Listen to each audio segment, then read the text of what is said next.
Welcome back to another Share Your Light episode. In these episodes, I try to bring people who are doing things that really exemplify what they want to share with the world, how they're stepping into their power, their light, and their purpose.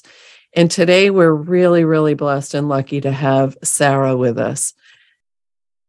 At the heart of her work, Sarah is a songwriter, co-creator, and believes in the profound power of storytelling for healing. In April 2021, Sarah began the Legacy Song Project, writing original songs for folks at the end of life and for folks who have lost loved ones. For the past year, she's been working on an offshoot of the wider project. Sarah and filmmakers Ali Kelly and Pat LePoidevin teamed up to interview 4 individuals at end of life and 4 who have lost loved ones, representing all 4 Atlantic Canadian provinces. In this evocative short film and live musical performance, they capture stories about the universal experiences of loss and how songwriting can be used as a bridge to connect us with our loved ones, past and present. Featuring the profound stories of 8 Atlantic Canadians, the Legacy Song Project Atlantic Chapter is an exploration of death, dying, grief, loss, and love through the transformational lens of documentary film and songwriting. Sarah resides in the Annapolis Valley, Nova Scotia, Canada. Welcome, Sarah, and thank you so very much for doing this with me today. Thank you so very much for having me on your show, Denise. I'm so glad to be here.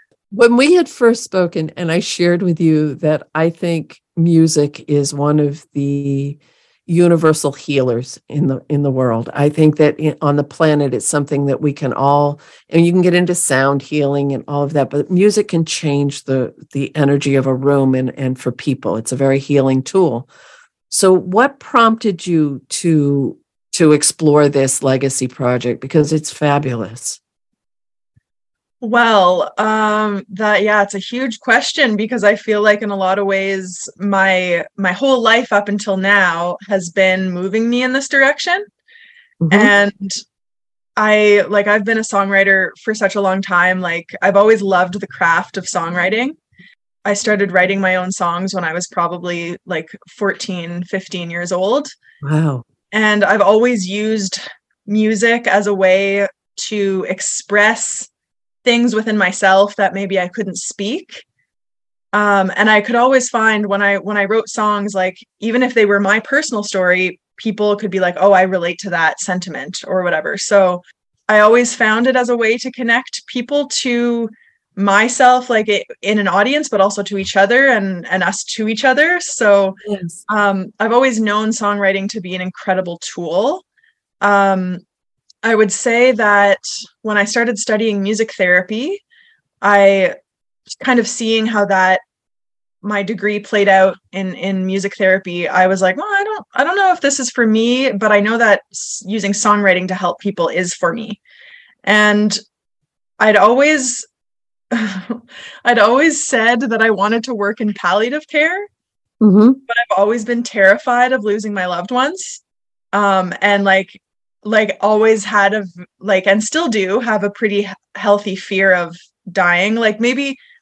For me personally, for dying myself, but it's mostly about when I lose my loved ones like that. I don't know if I'm ever gonna be okay with that. I don't think anyone is ever gonna be okay with that. No matter how much I spend in and around people. So I started the project after my grandmother died. She was 101 when she died. She lived a very long life. I knew her for 28 years of her life. There's lifetimes that existed before I arrived in the world. And she and I always connected with music. And there was often times where I would ask her a question and I never got very far with her, about her personal life. And I'm kind of learning now as I'm older that there may have been things she just didn't want to talk about because they were upsetting or traumatic or whatever. I think she kept a lot to herself, but we always connected over music, especially fiddle playing, because I do play a bit of fiddle. And I know your son, he played violin at one point. And I just always appreciated those moments of bringing music into the room and then seeing how that could be a bridge between us when words sometimes just weren't enough. So it was really with her in mind and my own process of, I had experienced like a lot of people dying growing up, and I was around a lot of death, like in my grandmother's siblings died and I would be brought to the funeral as a small child, and I was around it, but I wasn't really experiencing it myself. And so when she died, that was really the first like super close personal loss that I'd experienced. And I definitely leaned on songs then. And yeah, it was sort of, I think COVID actually too kind of gave me an opportunity to step back and say, like, what do I really want to do here? And then I happened to tell a friend we were having a meeting, and I said, I really just want to write songs for people who are like at end of life, or people who've lost loved ones. And she said, well, I just met somebody at a Folk Alliance conference, which was international. She met this person, his name is Ian McCarter, and he's in California. And she's like, he does that. You should get in touch with him. So I did. I reached out to Ian, and it turns out we're about the same age. And I talked about what I wanted to do, and Ian told me what he does and what he's been doing. And he creates legacy songs. He also does ashes portraits, like out of cremated remains. He's an amazing visual artist. And so that's what he does. And I said, could I take this process and apply it here in Canada? Because I don't think anyone is doing anything like that. And he was like, yeah, more people should be doing this. Go for it. I agree. And so that's when I was like, okay. And then I have been developing the Legacy Song project ever since. And yeah, just watching it grow in unexpected ways. This is the absolute perfect use of a music therapy degree. It's actually healing. It's working to bring peace and solace and comfort. And, as a medium, I know a lot of people in spirit will come through with music. They'll come through with certain songs or eras of songs or of different types or genres of music, and that people know it's their person in spirit reaching out to them. So what you're doing is you're exemplifying the energy of who that person was, because I think that's the big fear around someone dying, and not in an egoic way of will I be remembered, but how can I honor this person's light and spirit for them, for the life they lived, for everything they've brought to being here on the planet, but for also the people who are here that have that grief and loss. This is bringing joy and healing. Absolutely amazing. Thank you. I just getting chills when you're talking about that. Yeah. So yeah, and how did you pick your people? The Legacy Song Project is like an ongoing initiative. So I have a website, and people can reach out and just say, like, I want to have a song commissioned either for myself because I'm at end of life, or my loved one died. I want to have a song created on their behalf. I've also had people reach out and gift a song to someone. So like they will check in and like see if they're interested in participating. And then when they are, or if they are, then I reach out and we go from there. It's been a lot of word of mouth, which has been really cool. Like I've been able to write songs for people from all over the country so far. And I mean, Canada is pretty big if you're not from here. So again, through the wonders of technology, like Zoom, I can do our interviews online. And then for the people that I can meet in person, I always love meeting up with people in person as well. And so that's kind of, that's how people find me.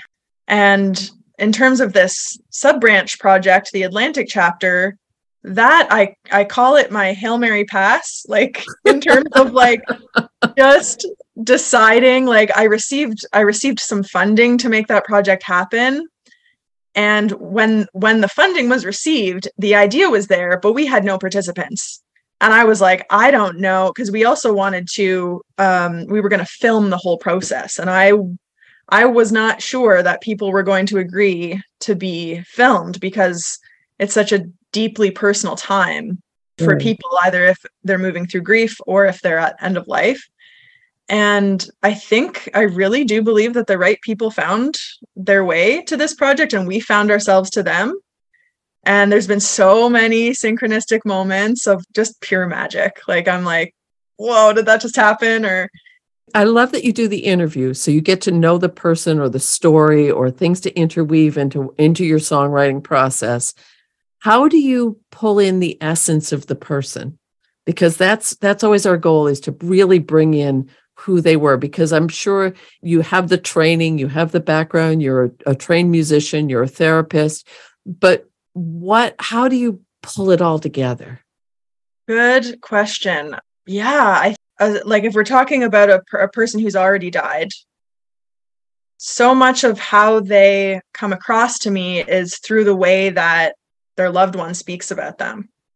So people tell me all sorts of things because they're like, oh my God, someone who's just going to listen to me and I can go on about this person, and like I put go on in quotation marks, but yeah.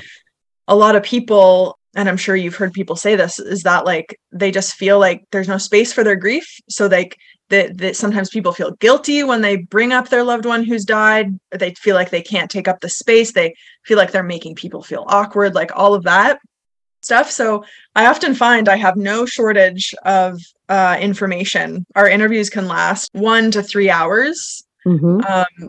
And so it's really through the person I'm interviewing that I get a really good idea of how that person was, who they were, what they love to do, how did they spend their time, what was important to them, what were their beliefs, if any. And then when I read through everything and I make notes and I go back again when I start the songwriting process, I don't know, certain things pop out at me. And I do think there's a very intuitive aspect of this. This is a theme. It kept coming up. I need to pay attention to that. That definitely needs to be in the song. And sometimes songs are more thematic and maybe metaphoric, and then sometimes they're quite story-based. And I also think that depends on the person. I am learning to lean into like just trusting. I'm so glad that was your answer, because intuitively I was feeling you're working almost as a channel with the person in spirit. Yes, you have the information. A medium technique is to blend with spirit, and you ask them to come closer and you feel their energy. And I feel like the people who have passed, just looking at that aspect of your work to start with, they're helping you with this. They're helping you find the words. Yes. And I think that's what feels so incredible to me about this, is that it's not me. Like I'm doing the work. I am, like you said, being a channel or a tool. Yeah. But it feels so much bigger than that. Like it's so collaborative with people who are here and people who are in spirit. And I've had some interesting, like funny moments. People have come through in different ways. And I ask people, I usually, like that's something I'm kind of developing my process a bit more, because I do want to approach it from this really mindful place. So sometimes I'll be like, okay, like so-and-so, please be with me as I write the song. Yes. And I'll kind of ask for help that way. But I do really feel, and you said it so well as you were, talking about being a medium. And I feel like the songs themselves are like bridges between people here and people there. And there's a certain aspect. I had a friend of mine here is a medium, and I was trying to express something to him, and I was having a really hard time, and he kind of put it into perfect words. He's like, you're witnessing people. Ooh. Like you're witnessing. I love that. Yeah. And I was, oh my gosh, because that's what it feels like I'm doing. I'm not there to change anybody's mind about anything. I'm not there to, convince them to be a part of the project. It's like people come willingly and they just want to be heard. And for people who are at end of life and preparing to make their journey to the other side, whatever comes next, like you said, they just want to be remembered in a way that they feel represented, how they were. And yeah. What keeps flashing in my mind is it would become part of the storyline for a family, or for a lineage of, oh, that's grandma's song, or that's Uncle Joe's song, and it would just become part of maybe rituals in a family's life. But what a beautiful, beautiful tribute. I have willies from head to toe thinking about, you've talked to someone who's at end of life. They know what's coming. You've written this song. You've used all your notes. You've connected with them. Do you get a pretty consistent reaction from the people when they hear their song? Yeah. Even though history has shown me that this goes well normally, I'm always a bit like, oh, what if they don't like it? And that's sort of like more of the ego part of me stepping in and being the musician who wants to be validated by others. I don't know. That's a thing I'm I am working with and putting her in the backseat of my bus, if that makes sense. I know she's there, but I don't want her to lead. So yeah, the reaction, I've never had a person be like, I hate the song, because it's their story that they shared with me. And I really do my best to capture what was shared. You know, people are like, how did you do this? I just am the puzzle piece maker, and you gave me all the puzzle pieces, and now I must assemble in a way. So beautiful. So beautiful. And when you were saying that it feels like it's coming from a place of ego, my reaction to that was more, I really want to honor this person by bringing through something that resonates with them. I want to let them know that they matter and that their life, what a big decision to make, to be that vulnerable at end of life, to sit down with someone and share the puzzle pieces to be put into a story. That says a lot for your energy, and that you'd have to have that ability to hold space for people and hold it so that they would be safe enough to be vulnerable. Or when you were mentioning the people who just want to talk about their loved one who's passed. And I've talked to many, many people who have grieving, and I've known and I've grieved myself. And you get to the point where at first there's this big surge and people are asking you, and you're still deep in grief, but no one's asking you anymore, or you don't want to be a burden, and you still want to talk about your person, or you still want someone to acknowledge, and you're giving people that gift. That's amazing, Sarah. Oh, thank you. I do think about that too sometimes, because it's, again, with music being this bridge, it all like not between here and the spirit world, but also as a conversation starter. I took part in this project, and this person wrote a song for my loved one. Do you want to hear it? You know? Yeah, There's so many rituals that people go through with the death process on a global level. You go into different cultures, you can see death rituals. But when you mentioned that your friend is doing portraits with cremation ashes, I've never heard of that before. I've seen the thumbprints, I've seen the jewelry, I've seen the, which are still relatively new on the timeline, and tribute tattoos. Everyone's tattooing, and this is their writing, and this is that. This is another step that's even deeper. This is even a more personal connection with the actual person, which I think that's the real key to this. That is why it's so, I can feel it in my heart, because it's honoring that unique soul light of someone that was on the planet.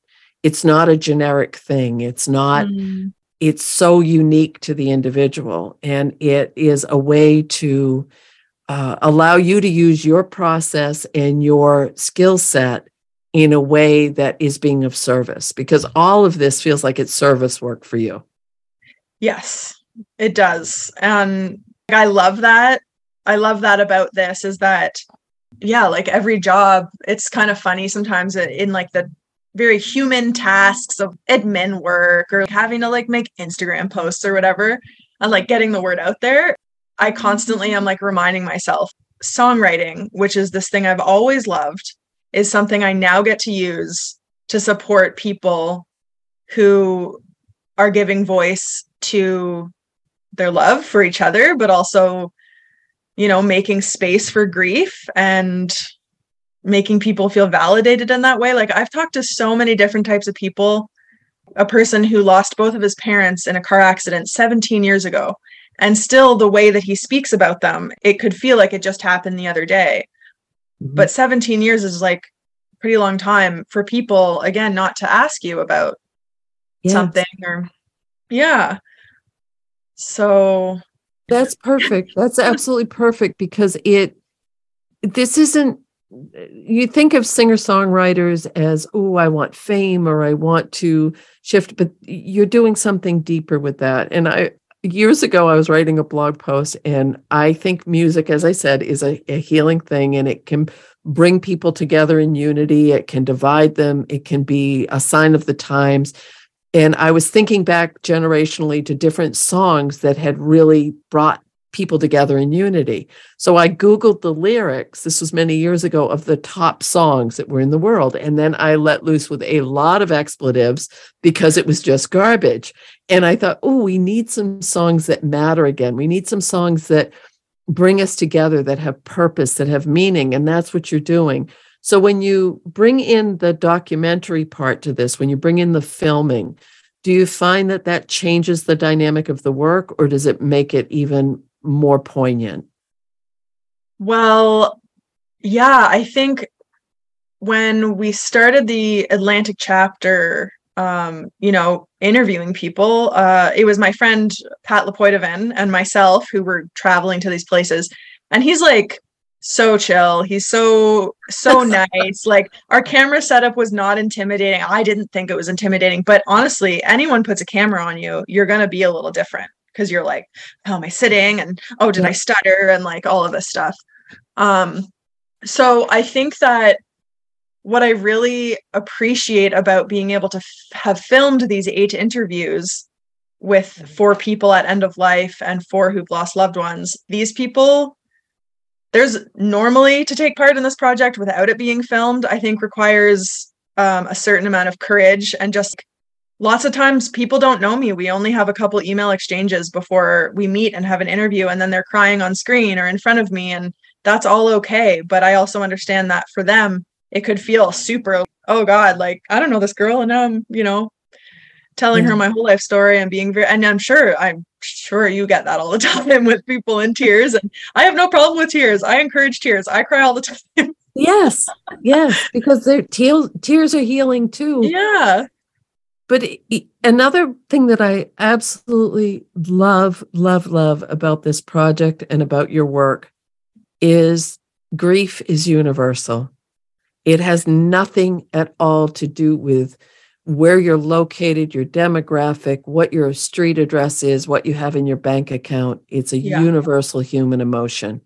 Yeah. And your work is showcasing that, because I'm sure there's a variety in the people that have come to you. It's not, death is unique to the individual. You can't stereotype it. So when I ran and got something, and I'm just going to show this to you and I'll explain it for listeners, but I actually named the album that we recorded, I named it Threads, because of that exact idea. And it could have been, I forget, because you gave me a mediumship reading November 1st, the death anniversary of my grandmother's passing. That lit a fire under my butt. After that, Denise told me that spirit is supporting this and just giving me the pieces. And I'm like, thank you. Like, I needed to hear this encouragement. But I really, I believe I think it was after that I named this album. And so this is the album cover. And what's on the front is there's 8 songs on the album. So each song and each person has a different symbol that kind of represents the energy of that person. And then there's beautiful. a thread that's running through all of them. And because there's a feather, there's a wave, there's a basketball, there's an athletic shoe, there's a sailboat, there's a dove, there's an autumn leaf, there's a pair of skates. They're all so unique, but they're beautiful, and you can feel it. And I know that because that's how we navigate life as sensitive people, is we feel the shit out of everything. Oh man. Yep. And I can feel that, but the threads, that's perfect. What a perfect name for the album. Yeah. Wow. And I knew it as soon when it came to me. And again, I feel like this project, and it's interesting because when I talk to other people about this, I'm not always able to be so forthcoming and like, I'm like, this is a spirit-led project. Like, I believe that there are divine forces behind this. I'm just, learning to relinquish control. Like, I can't always be forthcoming because some people are like, okay. They're a little more on the other side of their brain. Yes. Yeah. And other people, it's been able to spark some really beautiful conversations. But I do really believe like there's been so many instances in this project where I've just like had an idea come into my head that I hadn't considered before. And I'm like, thank you. I needed to pay attention to that thing, or I need to get on that or whatever. And it feels, having that, I was like, you know what? I'm naming the album Threads. And it just came to me. So it's dropped into my brain. This is a really weird question. Have any of the 8 people had a musical background? Of the ones that are involved? Or anyone that you've done a song for? Because what I felt like doing was playing air guitar, but I almost felt like I could feel you changing a riff or changing a chord selection with, you might go into it with like, nope, this is the way this song is going to sound. This is when I'm going to play. But then it shifts while you're creating the song into something else. Well, I really tried. I'm just like looking at certainly there's a lot of music lovers, a lot of people loving to dance to music, and some people whose loved ones played in some capacity or were artists themselves. But when I wrote these songs, I really tried to write them in a way that the person they were for would like to listen to them. Beautiful. So stylistically, like the first song on the album is more of an ambient meditative type of song, because the person, that's what she liked to listen to. And then there's another one that's a gospel song. I never in my life did I think I would write a gospel tune, but it's for the preacher and his wife who ended up dying in a car accident. They were devoutly devoted to their, I think it was Baptist or cannot love this even more. Truly, because that was my concern was, is there a similarity? But no, you're saying there is an individual type of song that matches the individual energy as well. Yes. Yeah.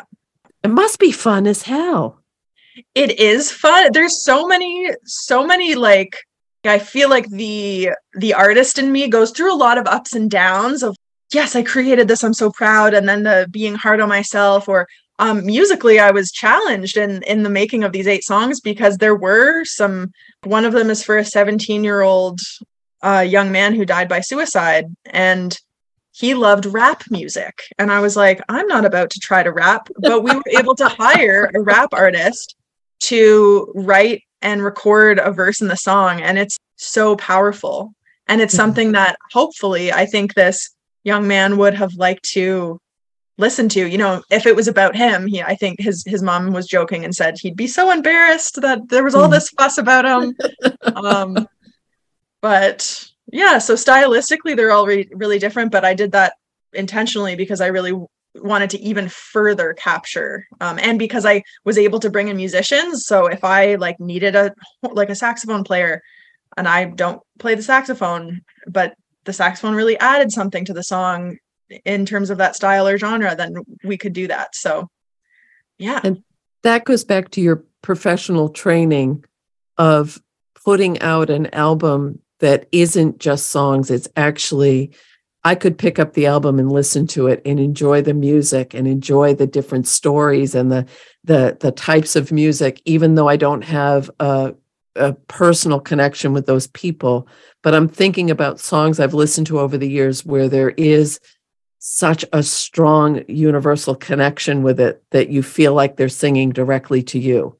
Yeah. And that goes back to the threads of, I'm sure that there is something that's woven through all of those songs that will hit people, human beings, on a core level. Yeah. That's amazing. So too. And I also think you just reminded me of in each of these songs too, something that I do that I think is really deeply personal to the song is that I take clips from interviews. So the spoken voice of the person I interviewed, and I put it in the song itself. So it's this interweaving, again, to come back to this idea of weaving, of having their spoken voice and then the music, which is supporting the narrative of their story. So they have a voice in the song, which I think is like very powerful. That literally just brought me to tears. Truly, I could feel that so deeply, because that's also so many people will keep the last time on the phone rang with their person who loved them, and they'll play it over and over, or they'll have an old home movie, or they'll have something just to hear that person's voice one more time. And that alone is such a deep gift. But it goes back to that everyone has that unique tiny resonance to their voice that makes them a unique individual on the planet. Yes. So you can bring these songs and honor them and bring legacy and healing and solace. But when you intertwine that person's actual voice in it. Yeah. That's very powerful. Yeah. And I I continue to hear that. I think people find that piece of it very moving, and often people are like, that's my favorite like aspect of this, and I'm like, same. I think paired with music, it just gets in there. It's like water. It's like it'll just get in anywhere that it needs to go. And I really do love that aspect of it. I do give the whole interview to folks, and so that like I also think about that in terms of legacy. Like for years to come, they'll have that interview to listen to. But it's also to interject is if someone's in palliative care and they know that the end is closer than they may hope, or they may be preparing for that. What flashed in my mind is when people write their own obituaries and they are so conscious about what they want shared, how they want it viewed. Some of them are humorous, some of them are all of their accolades. But for the person who is basically doing a life review with your songwriting process, that's pretty damn amazing to think, what would you choose to put into your song? What would you choose to share with someone? Yeah. And they also give up a lot of creative control, because I say, like in my explanation, we're going to talk for 2 or 3 hours. I can't fit all that into a song. So I'm going to use my intuition and my ability to discern and pick what is best. And after a certain, song, like changes can't be made after the song is recorded. But what I was going to say before is that the idea for putting people's voices into the song also came from the fact that I don't have many recordings of my grandmother and her voice. I have the year that she died in November. My birthday's in March, and she would always sing me happy birthday. And I just thought halfway through her singing it to press record on my phone. And that's what I have, half of a happy birthday. And I listen to that every birthday still. Yeah. So you always will. And I always will. And that was also a big thing. Like even now I find when I'm with people, and I have a couple friends who are much older than me. And even now when I'm with them, sometimes, I keep it private for myself, but if they're talking, I'll just press record on my phone, and I really want to just capture your voice and not have you be self-conscious about it. And I'll just, hit record. But it goes back to that, to hear your grandmother's voice on your birthday. They always show up for birthdays anyway. They come in. They like to be around. They like to let you know they're there. But that gives you that heart comfort of knowing she's still a part of your life, that you're still honoring her, that she's still honoring you. When you play these songs for people, have you noticed, have you done it for a group yet? Have you played for a group? Like, do you mean like a group of people who are not connected to the songs I'm singing? Yes. Yeah. So because I am a performing musician as well, I do play music out and about. And, I'll mix a set. Like a set it wouldn't be like a whole set of legacy songs per se, depending on the context. But I do often play them, the ones that I've received permission to share in public. Yeah, the performances I have coming up for this album release and the documentary, all of them are legacy songs. And people know that they're coming to a show about legacy songs. So, yeah. So as a performer, do you feel a different energy from the crowd than from your normal work, or is it pretty comparable? No, I would say some of my favorite songs to play and the ones that have been most well received by people have actually been legacy songs, and I just didn't realize it. Wow. Like the first legacy song I wrote was in 2016 for my 2 grandfathers who I never really knew. And the song is called Farmer, Coal Miner, because one was a farmer, one was a coal miner. Yeah. And I wrote that song, and it's a story song, and it came out very easily. It felt very much like a channeled song, felt super magical in that regard. And I still love to play that song, but that really was the first legacy song I wrote. I've written other ones since for an uncle and for my grandmother, but I do feel an energy shift in the room. I often see people tearing up depending on how close they are to the stage. And people always come up to me after and say, that was really moving, or my loved one died, and like, how beautiful that you're doing this for people. And I just think it's another point of connection where I'm like, this is why I'm on a stage. I love being on a stage. And I remember in my reading with you, you said to me, you're like, do you just like, you like being on a stage, or do you want to be on a stage? And I do, but I want it to mean something. Right. Yeah. And I didn't know you were a musician at that point. No, you didn't. No. Yeah.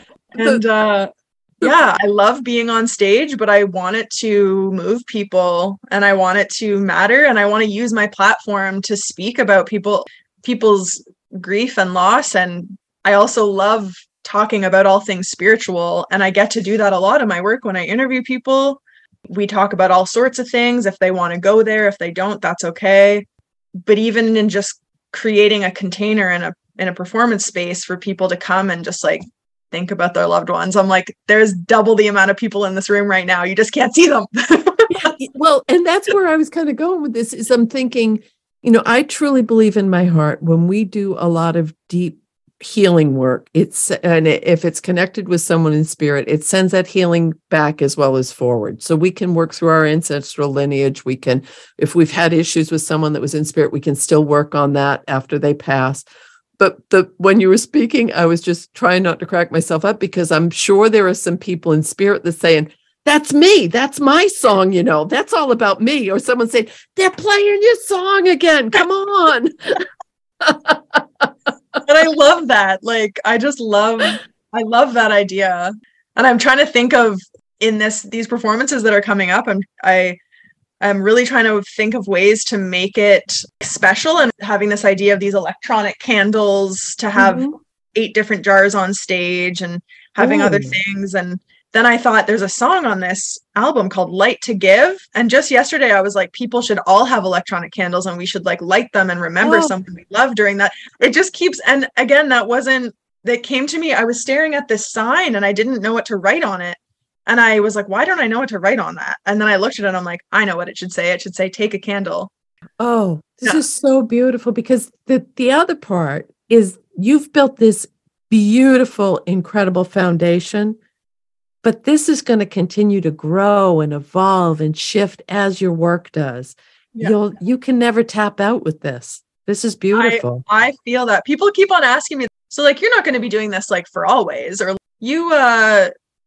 when the legacy project is done, I'm like, what do you mean? I'm like, I really feel like it's always going to be a part of my work in some way. Right. Yeah. Do you feel like it's changed you as a songwriter? Yeah. Yeah, for sure. I think, and it's interesting because I also have to be mindful. I use music for myself, for my own personal, that's the thing about performing. It's so interesting. I feel like before I was really focused on wanting to perform and share my songs in that way. Songwriting was really just about that. Like, it was just about songwriting and creating, not necessarily caring about who heard it.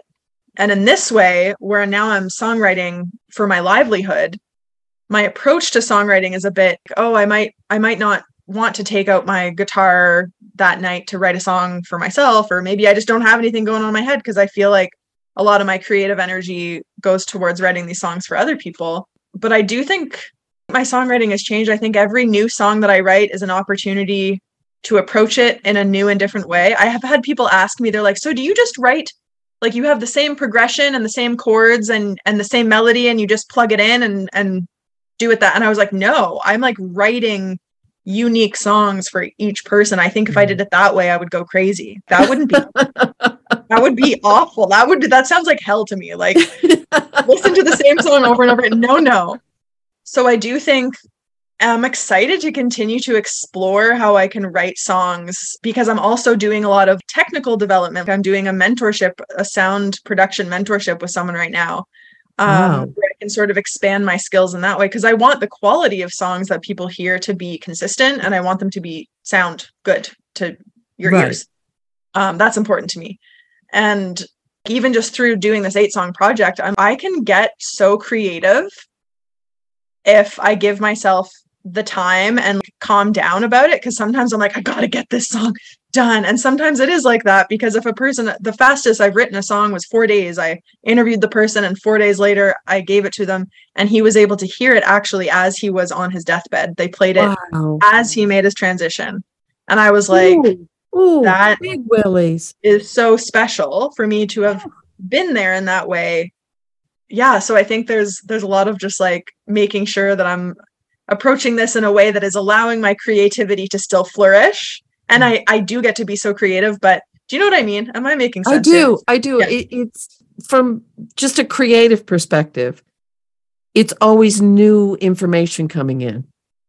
Every person is a unique individual. So even if you did 5 people and they all had the same profession or the same family of origin lineage, or they had that uniqueness of the person and making it about them. I truly think you're working as a channel, as a natural medium. You're connecting with that person's energy and bringing through the true essence of who they are. And I am being honest, I'm tempted to get on for people that are in different parts of the country, between Maine and Nova Scotia, there's the CAT, and it's a big ferry that you can get on and it can zip you right up there. And I'm very tempted to go up and see Sarah's upcoming show. So could you tell us a little bit about your show coming up? Sure thing. Well, first of all, if you do decide to come, tell me and I will put a ticket aside for you. Thank you. I will. You get in for free, Denise.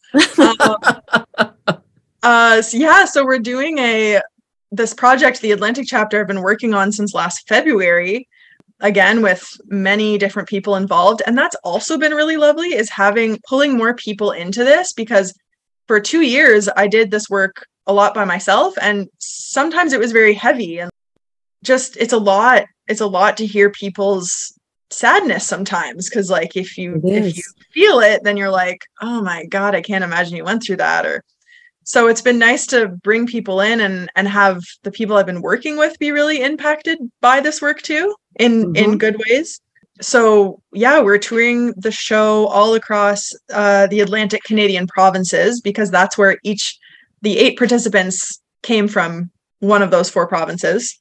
And we decided that we wanted to essentially return the stories to the communities that they came from. Oh, that's beautiful. And which is interesting, because some of the people like aren't originally from the Atlantic provinces, but they were out here, and they were out here during the time of this project going on. So that's kind of like the intention of wanting to bring it around. And I also think that after our reading together, you had mentioned something about, are you going on tour? And I was like, I've been thinking about going on tour. And the 5 shows that are happening, we have one on June 3rd in Wolfville, Nova Scotia. We have one on June 7th in Halifax, Nova Scotia. June 14th in Moncton, New Brunswick. June 25th in St. John's, Newfoundland. And June 30th in Charlottetown, Prince Edward Island.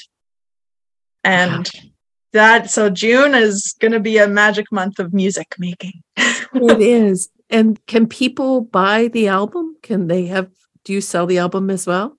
Yeah, so the album will be available for sale in physical copies, mostly at the live shows. But, I can also do mail outs to people if people want to purchase them and want to have a physical copy. The CD is sometimes a dying method for music listening, but I still love a good CD. So I printed them because I could. But I will have this music out also on June 3rd on my Bandcamp page, which is Sarah McGinnis band. If you search my name on Bandcamp, and then eventually I will have it out on streaming platforms for people to access, like on Spotify and YouTube and all that stuff. Beautiful. So if people want to contact you or find more information about your work, where would be the best place for them to find you? They can find me on my website, which is www.sarahmcginnis.com. And then also, if they gave me a follow on Instagram or Facebook, that's always helpful. So my handle is The Legacy Song Project. So at The Legacy Song Project. And I'll have links on the show notes for all of the places that you can find Sarah, where these shows are being played. And thank you so very much from my heart to yours for doing this, because I think your story is amazing. Your work is, as a healer, you're a healer, whether you like it or not. You can call yourself a musician, you can call yourself all these other things, but you're helping people heal on both sides of the veil. And that is a beautiful, beautiful thing to do. And if you do have the opportunity and you're in the Atlantic provinces where Sarah is going to be, please go and check her out. I've listened to her music. She's a very, very talented, gifted musician, as well as being a kind and beautiful soul. So please remember that you two have something you can share. And thank you very much. And thank you, Sarah. Thank you, Denise. All right. Take care. Bye.